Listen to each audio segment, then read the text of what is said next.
tempo de knops, nós estamos agora toca de enviar com a bai Rijksministerat, nabi mamashi, não é tranje. So, knops que suene na ganha, epa, corção não cumpre que palavra chonan, que tava da ting, para poder remarque para próximo tranje. Que men que tá trobe, saque placa, marana je, medida não nós vai se cumprir com ele, senão nós seguir assim. Até sem havia redundado em 941 milhões de florins. Agora, cojo a lei acaba? Não, cojo não a lei ainda. Nós, ora tem uma lei, mas não sei que papo no passado, offline me põe assim, que tem diferentes tipos de lei.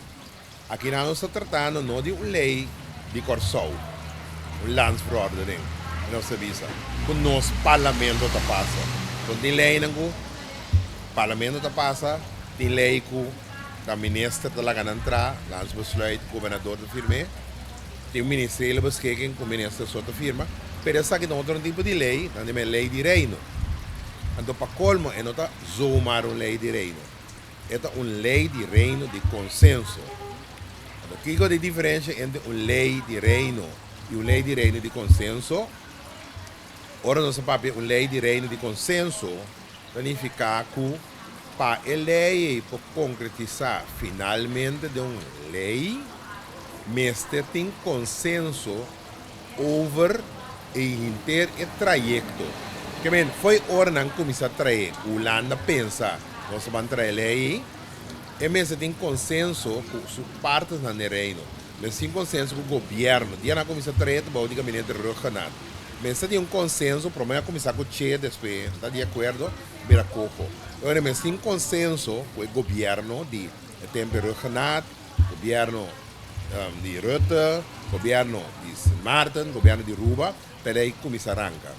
Na medida que a lei está seguindo cana, também a lei do governo está pedindo seu conselho, de caso que nós nos rato van advies, do conselho. Reino tem rato van staten, do conselho, porque estava tem algum ponto que o nosso governo a fez tempo visa, sim, pero a lei aqui de cojo maneta, vai contra, por exemplo, o estatuto. Raad van State do seu conselho, Raad van Advies também. Ele é assim que vai. O caminho é muito largo. Agora que ele está caminhando com a lei, a bini back, na que vem tweede kamer, que vem agora que ele está rape, para começar a tratar no parlamento.